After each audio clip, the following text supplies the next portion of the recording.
Bismillah. Assalamualaikum warahmatullahi wabarakatuh. Alhamdulillah, wassalatu wassalamu ala rasulillah Sayyidina Maulana Muhammad ibn Abdillah wa ala alihi wa sahbihi man walah. La hawla wa la quwata illa billah, amma ba'du. Oke, sabar dulu yang komen ya. Salam persahabatan, persaudaraan buat semua kawan-kawan, sahabat-sahabatku, saudaraku sebangsa setanah air, saudaraku seakidah, sekeyakinan.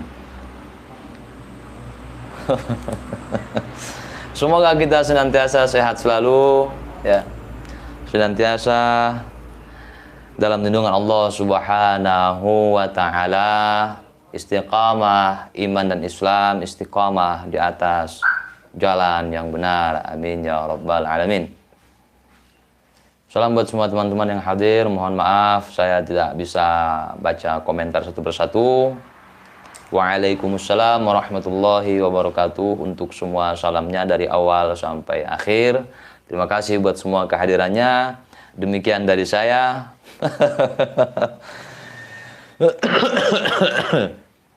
Jadi banyak yang nanya ke Bang TIJ, mana Bung Lubis, apakah dipersekusi, apakah kena mental, apa ini, apa itu, segala macam guys.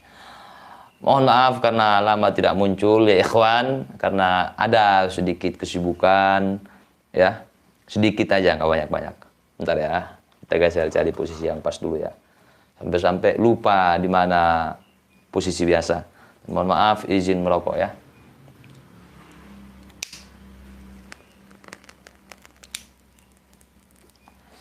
Apa itu? Cinta Damai, nama akunnya Cinta Damai, komennya cuplis. Nama akunnya Cinta Damai. Dan begitulah kebiasaan daripada budakers, karena mendapat pendidikan dari tuannya seperti itu. Seperti Pak Rizik memplesetkan nama Pak Joko Widodo, dari Jokowi diplesetkan menjadi Jokodok. Tapi teriak-teriak moncongnya, teriak-teriak revolusi akhlak. Jadi nggak usah heran kalau anak buahnya, pasukannya seperti itu ya. Itu sudah jadi ciri khas mereka ya. Itu sudah jadi ciri khas bagi mereka itu. Si Bahar NU Nahdlatul Ulama dikatain sebagai nasi uduk. Pak Rizik mengatakan Pak Jokowi dengan sebutan Jokodok. Begitulah ciri-ciri revolusi akhlak versi orang-orang suci, yaitu Al-Habib Minal Rizik dan Al-Habib Minal Bahar ya. Ini parah ini. Ini parah ini. Tenang. Jadi mereka kehilangan akal sehat. Sebagaimana yang sering disampaikan oleh seorang Rocky Gerung, yang juga bisa dibilang dihormati, dijadikan sebagai hujah bagi mereka, kata-katanya bagi kelompok tersebut. Dan saya tidak menyalahkan Bung Rocky dalam hal tersebut, yang mana beliau sering bilang ilmiah itu diujinya di kampus, diuji oleh dosen, rektor dan sebagainya. Tapi giliran mereka yang kena sentil oleh Kiai Haji Imaduddin Utsman Al-Bantani tentang masalah nasab secara ilmiah lewat tesis ilmiah, harusnya bawa dong ke ranah ilmiah. Malah apa yang keluar dari mulut mereka? Pembenci habaib, pemfitnah habaib, pembenci keturunan Nabi, si paling keturunan Nabi.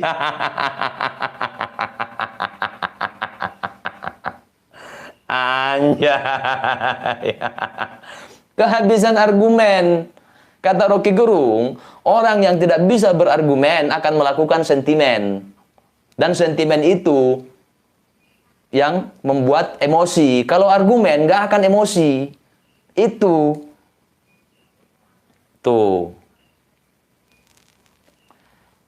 Kata Rocky Gerung, itu kan kalian kan setuju sama teori-teori Bung Rocky Gerung yang berujung mendungukan orang. Saya juga setuju. Jadi ketika ada orang dikoreksi nasabnya secara ilmiah, kemudian mengatakan itu jangkrik lah, suara kentut lah, itu dungu. Dungu itu, dungu. Dungu, oke? Itu mukaddimah, anggap aja sebagai mukaddimah ya. Di sini saya ingin fokus sebentar ke si Bahar ya. Saya udah lama nggak muncul karena ada sedikit kesibukan. Juga saya kasih napas dulu buat si Bahar. Kenapa? Bahar itu pada hakikatnya atau hakikah, ya, pada hakikinya itu dia sudah game over. Bahar. Dan Bahar juga yang menyeret Robitoh Alawiyah untuk game over bareng-bareng, rungkat berjamaah. Jadi Bahar itu udah rungkat. Bahar itu udah game over. Itu. Udah. Dan saya bisa buktikan kalau Bahar sudah game over. Mulai dari masalah nasabnya. Ini khusus si Bahar ya. Khusus si Bahar, saya tidak bahas secara umum tentang Ba'alawinya, tentang klan Ba'alawi secara umum, tapi tentang si Baharnya. Benar nggak dia dari klan Ba'alawi? Itu dulu. Kalau untuk si Bahar, belum masuk ke masalah seperti tesis Kiai Imad tentang Ba'alawi nasabnya tertolak secara ilmiah. Belum masuk ke situ. Ini Baharnya dulu. Benar nggak si Bahar ini dari Ba'alawi? Benar nggak Bahar punya ayah namanya Ali bin Sumaid seperti yang foto yang ditampilkan sama si Bahar? Itu aja nggak bisa ngebuktikan dia. Harusnya itu dibuktikan dengan menampilkan foto bareng. Bukan foto tunggal. Kalau foto tunggal saya juga bisa nih. Ini foto tunggal namanya. Tapi saya tidak pernah berfoto dengan orang yang difoto ini. Cuma klaim sepihak. Tuh. Apalagi katanya bapaknya meninggal 2011, belum lama itu. Udah tahun 2000-an, udah banyak kamera di mana-mana, kamera HP. Foto pernikahan sama emaknya mana? Emak yang sekarang yang mengkungfu kepala. Sampai sekarang dia nggak bisa buktikan. Nggak bisa. Belum lagi nasabnya, nasab keberapa? Nasab keberapa? Di persidangan ngaku 29, diklarifikasi 28 ke 38. Sedangkan di data di Google yang bersumber dari Robitoh, dia 37. Kemudian dia bilang ayahnya keturunan 33. Nasabnya nggak mungkin 5. Dan sampai saat ini, sampai detik ini, dia nggak bisa membuktikan itu. Kebenaran nasabnya. Apa namanya kalau bukan game over? Apa? Kalau masalah ilmu-ilmu halunya itu kebal segala macam, udahlah, itu udah lama kita bahas itu. Itu lebih parah itu. Yang berkaitan dengan nasab dia aja yang ngaku sebagai Ba'alawi, bukan, jangankan sebagai cucu nabinya dulu ya. Nah, nanti kalau sudah terverifikasi Ba'alawi, baru ke masalah apakah Ba'alawi benar masih keturunan Rasulullah. Itu jangan dulu, jangan dulu. Apakah Bahar benar Ba'alawi, itu aja dulu. Itu aja dulu. Bisa buktikan nggak? Bahar, kamu bisa buktikan kalau kamu Ba'alawi? Bisa buktikan nggak kalau kamu itu Ba'alawi? Itu aja untuk si Bahar. Nggak akan bisa dia. Kalaupun dia bisa buktikan nanti, masuk ke bab berikutnya. Seandainya nih si Bahar bisa membuktikan, ya. Kemudian dia terverifikasi ternyata Ba'alawi, dia bisa menunjukkan foto bareng sama Ali bin Sumaid tersebut, sama Habib Ali bin Sumaid tersebut waktu dia masih kecil, digendong misal, dipeluk misal, segala macam.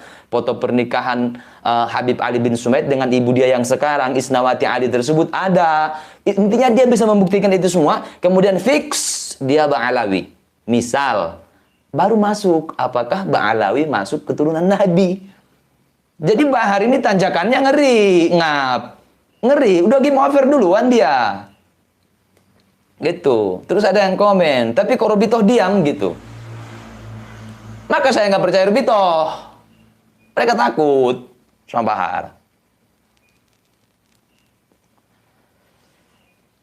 Betul, tahun segitu udah ada Kodak, Bang. Jangankan Kodak, kamera HP udah jelas. BlackBerry udah banyak. Nokia kameranya udah mantap-mantap. Itu kalau tahun 2000-an. 2011 kan wafatnya. Berarti 2010 belum wafat. 2010, 2009, 2008, 2005, 2006 belum. Mana fotonya? Tuh. Itu aja dia nggak bisa membuktikan secara ilmiah kalau dia Ba'alawi. Jadi ada dua tangga, ada dua tanjakan tinggi untuk si Bahar. Pembuktian Ba'alawinya, kalau terbukti Ba'alawi baru Ba'alawi terbukti enggak nasabnya ke Nabi. Bahar tangga pertama dia nggak lolos. Nggak lolos. Tangga pertama tidak lolos.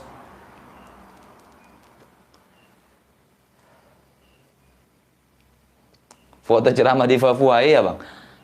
Dan lucunya, seandainya mau berargumen, waktu itu belum ada kamera di daerah kami, itu tidak masuk akal. Kenapa? Bahar mengupload foto anak kecil, umurnya kurang lebih 1 atau 2 tahun, yang dia klaim itu dirinya waktu kecil. Ada fotonya. Waktu kecil. Apalagi waktu remaja, apalagi setelah dewasa. Kenapa nggak ada satupun? Dengan abah. Oh, saya nggak suka ngupload foto bersama bapak, misal. Foto tunggalnya kok upload? Foto sama kuburan aja kok upload? Sama makam aja di-upload. Sama nisan, peluk nisan gini, di foto, di-upload. Tuh. Itu aja nggak bisa buktikan. Apa namanya kalau bukan game over? Belum lagi nasabnya di persidangan. Yang mulia, anak cucu Rasulullah yang ke-29. Tuh. Diklarifikasi bilang, waktu itu anak baru bangun tidur. Anak bukan keturunan 38. Bukan 28. Yang benar itu anak keturunan ke-38 katanya. Dia lupa beberapa tahun sebelumnya dia membuat acara haul yang dia klaim itu haul abahnya Habib Ali bin Sumaid, yang dia nggak bisa buktikan itu. Di situ dia bacakan biografinya. Anak punya abah Habib Ali bin Sumaid, merupakan keturunan ke-33 dari Rasulullah Shallallahu Alaihi Wasallam. Kalau abahnya ke-33, gimana ceritanya dia 38? Nggak ada ketololan yang lebih tolol dari itu. Bahkan pernyataan itu lebih tolol daripada ketololan itu sendiri. Pernyataan itu lebih dungu daripada kedunguan itu sendiri. Itu. Gimana ceritanya? Misal saya bilang, bapak saya merupakan keturunan ke-35 dari Raja Fulan, misalnya bapak saya. Adapun saya merupakan keturunan ke-48 dari bapak saya. Oh, dari Raja Fulan. Bapak saya 35, saya 48. Itu lebih dungu daripada kedunguan. Tapi bukan budak namanya kalau nggak percaya dengan hal seperti itu.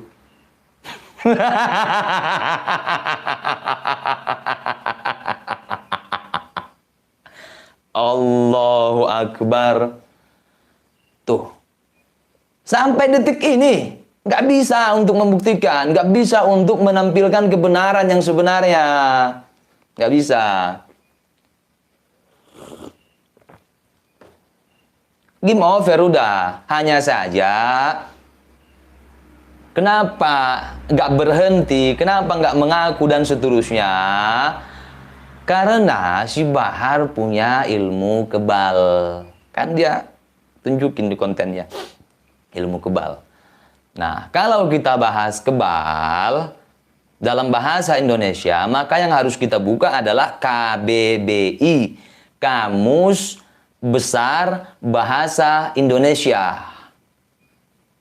Dalam Kamus Besar Bahasa Indonesia, kata kebal, ya, kebal mempunyai 4 turunan, mempunyai 4 arti, mempunyai 4 makna. 4 ya. Kebal senjata, kebal penyakit, kebal hukum, kemudian tebal muka.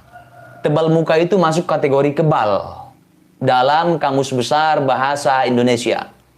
Nggak percaya, buka KBBI. Lihat, buka kata kunci kebal. Lihat artinya, turunannya ada berapa. Ada 4 itu. Ada 4. Kebal senjata, kebal penyakit, kebal hukum, tebal muka. alias muka tembok, alias nggak tahu malu. Ya, ada orang bilang itu Bahar itu berani luar biasa, urat takutnya sudah putus. Anda dungu, yang putus itu bukan urat takut, tapi urat malu. Urat malunya putus. Putus, alhamdulillah saya meskipun ngebacot, saya masih malu untuk berlipstik, kemudian saya tampilkan depan publik. Malu saya. Jangankan di depan publik, jangankan di depan kamera, jangankan di media, di belakang layar aja saya nggak pernah berlipstik. Ya ikhwan, kenapa? Saya masih malu. Tapi orang yang udah putus urat malunya, yang tebal muka, punya ilmu kebal, nggak tahu malu, muka tembok, dia nggak akan malu melakukan itu. Lipstiknya lebih menor dari emak-emak komplek yang nongkrong di pagi hari beli sayuran itu, lebih tebal, tapi dia laki-laki. Kemudian ditampilkan, diekspos di publik itu.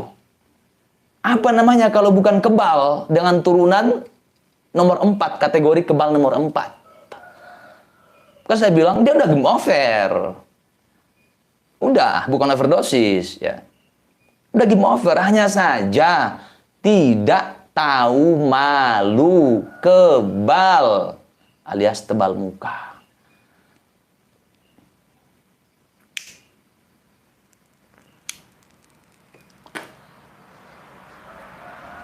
Dan syarat untuk menjadi salah satu panitia surga versi halu-haluan ya kayak gitu. Harus kayak gitu. Harus apa? Harus nggak tahu malu.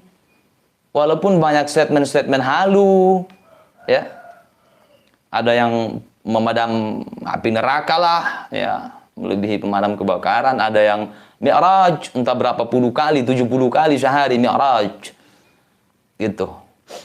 Jadi harus punya mental seperti itu. Harus nggak tahu malu, harus nggak tahu diri. Tuh. Tapi perlu Anda ketahui ya ikhwan, yang lebih sulit dari itu adalah menjadi budak. Harus percaya dengan itu semua. Itu lebih sulit. Oh, jangan remehkan perjuangan budakers. Jangan remehkan. Anda berani nggak berlipstik? Anda laki-laki, sangar, teriak-teriak, berani nggak pakai lipstik depan publik? Anda nggak akan berani itu. Tapi ada orang yang berani, kita salut. Kalau dia melambai-lambai kaum pelangi, kita nggak heran dia berani. Ini enggak. Oh, I am fighter. Nah itu, I am fighter. Tapi bibir di lipstik. Bibir di lipstik, suara sangar, rockerman, ya ikhwan. Tapi bibir lipstik. Keringetan, nangis, meluber kemana-mana lipstiknya. Di depan publik, depan orang banyak, dia nggak malu. Anda nggak akan bisa itu. Kita salut sama mentalnya yang nggak tahu malu. Itu sangat sulit menjadi orang seperti itu. Tapi yang lebih sulit lagi adalah menjadi pengikut dari orang itu, harus percaya ke dia. Itu yang lebih sulit. Itu yang sangat sulit.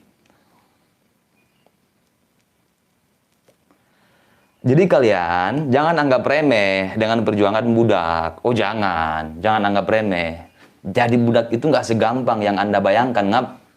Oh nggak segampang itu. Anda harus lebih tidak tahu malu. Anda harus lebih tidak tahu diri daripada panutan Anda.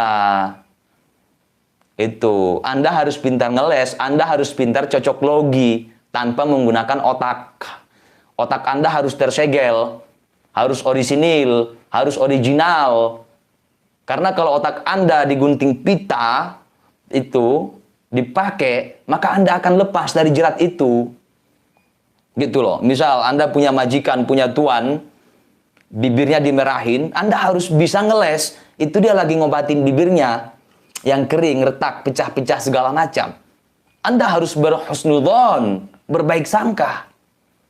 Itu. Jadi berat. Perjuangan budak itu berat. Sangat berat. Sangat berat. Luar biasa itu. Jadi salut untuk para budak, salut. Ya. Tenang. Kalian bisa nggak kayak gitu? Nggak akan bisa. Bahkan saya dulu pernah didoktrin kayak gini.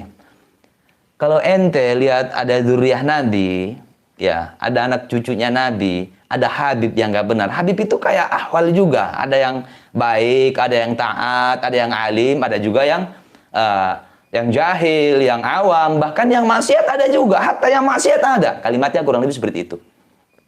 Ya, kurang lebih seperti itu. Tapi ente orang, nah, orang-orangnya harus ikut. Ente orang nggak boleh negur, itu suul adab namanya. Doktrin itu dulu, wow, luar biasa. Kenapa? Kan dia salah, saya bilang. Biar nanti itu menjadi urusan dia dengan jidnya, dengan kakeknya Rasulullah di akhirat. Kamu jangan sekali-kali menegur dia, karena itu akan menyakiti hati kakeknya. Kakek buyutnya itu Rasulullah. Gimana ente orang mendapat syafaat, sedangkan hati cucunya ente sakiti, hati injitnya ente sakiti, katanya. Bukan main, Ngap. Anjay ya ikhwan. Itu doktrinnya itu. Nah.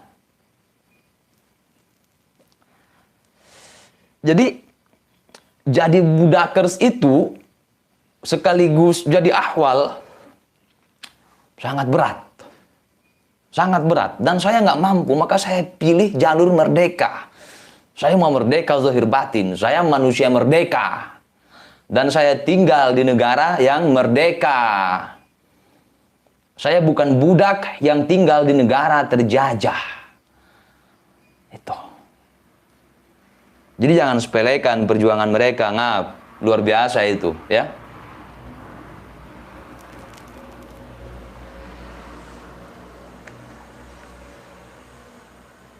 Doktrinnya membuat otak berhenti berpikir. Bukan, tapi doktrinnya itu menyegel otak Anda. Sehingga otak masih tetap original. Tidak bisa difungsikan.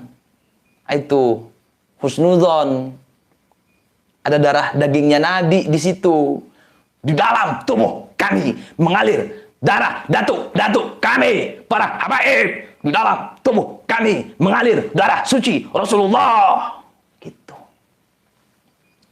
Gertakannya lebih ngeri dari begal. Itu begal nggak bisa menggertak pakai neraka itu. Resiko paling besar kena begal, nyawa melayang. Kalau mereka, oh, coba azan. Asyhadu anna Muhammadar Rasulullah. Udah, stop. Asyhadu anna Muhammadar Rasulullah. Muhammadun Rasulullah. Kakek ente atau kakek aneh? Akhirat urusannya Ngap, syafaat urusannya Ngap, surga urusannya Ngap. Ente ngelawan neraka, haram ke surga, haram dapat syafaat dari kakek dia. Lebih ngeri dari begal. Tuh, berani, ras terkuat di bumi. Rungkat gara-gara bacotan.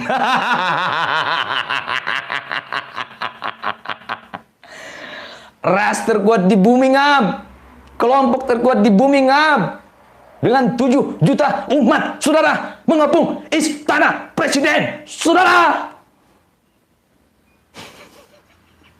Ras terkuat di bumi, saudara. Tapi apa yang terjadi, ikhwan? Hanya dengan bacotan mereka rungkat, ya, ikhwan. Jadi sadarlah, wahai ibadallah.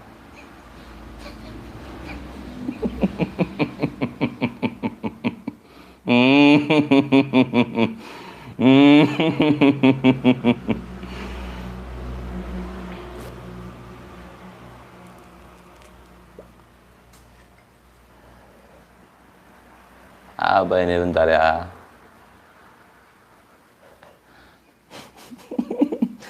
7 juta umat, saudara, ada di belakang aneh, saudara. Hati-hati, saudara. Al-Zaitun aja rata sama si Bahar, saudara.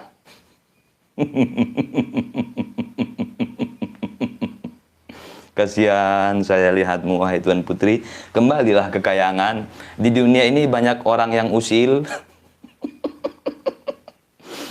Sehingga engkau sering menangis mendengarkan bacotannya. Manakala engkau menangis, mengalirlah air matamu. Membasahi pipi turun ke bawah kena bibir. Lipstikmu pun luntur, wahai Tuan Putri. Wahai peri, kembalilah ke kayangan. agar lipstikmu awet selalu. Dan kalaupun mau di dunia, wahai peri, wahai tuan putri, kalau kau betah di dunia ini, kamu tidak mau lipstikmu rungkat, kamu tidak mau lipstikmu luntur, maka pakailah lipstik yang mahal, merek L'Oreal misalnya. Jadi meskipun dilap pakai tisu, dia nggak luntur. Wahai tuan putri, saya prihatin melihat engkau dengan cucuran air mata, wahai tuan putri, sehingga air mata itu mengalir di pipimu sampai ke bibirmu dan meluber kemana-mana lipstikmu.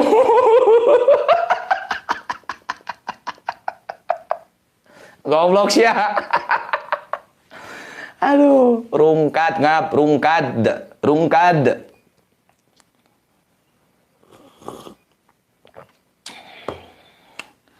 Alhamdulillah. Ya ikhwan.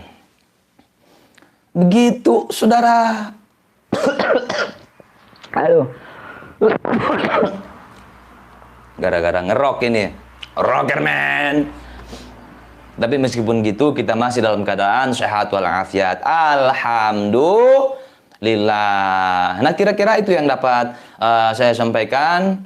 Semoga apa-apa yang saya sampaikan bisa difahami dan bermanfaat buat kita semua, insya Allah. Kira-kira jelas tidak? Faham tidak? Alhamdulillah.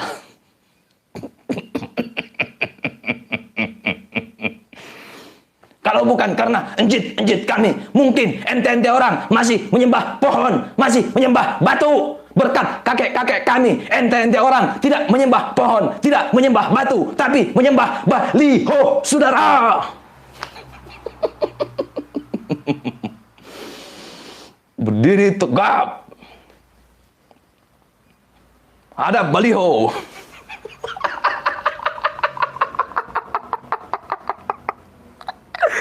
Bang Somad, apa kabar?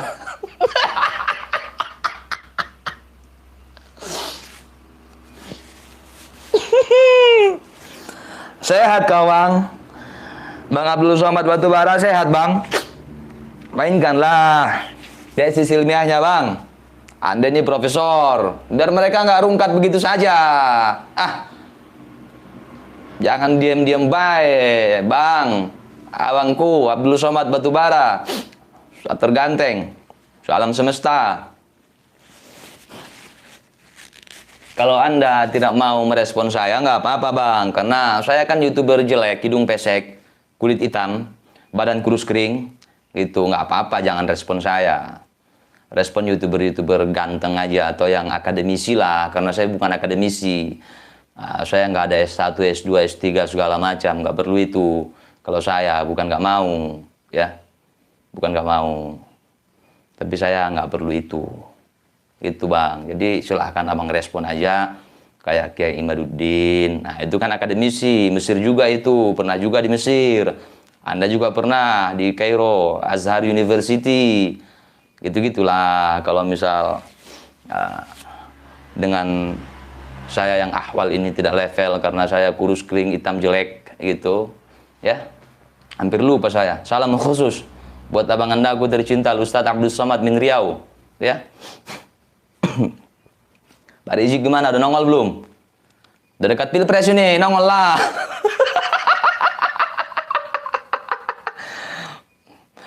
Saya tidak yakin Anda kuat nggak nongol. Astagfirullahaladzim. Minum dulu ya.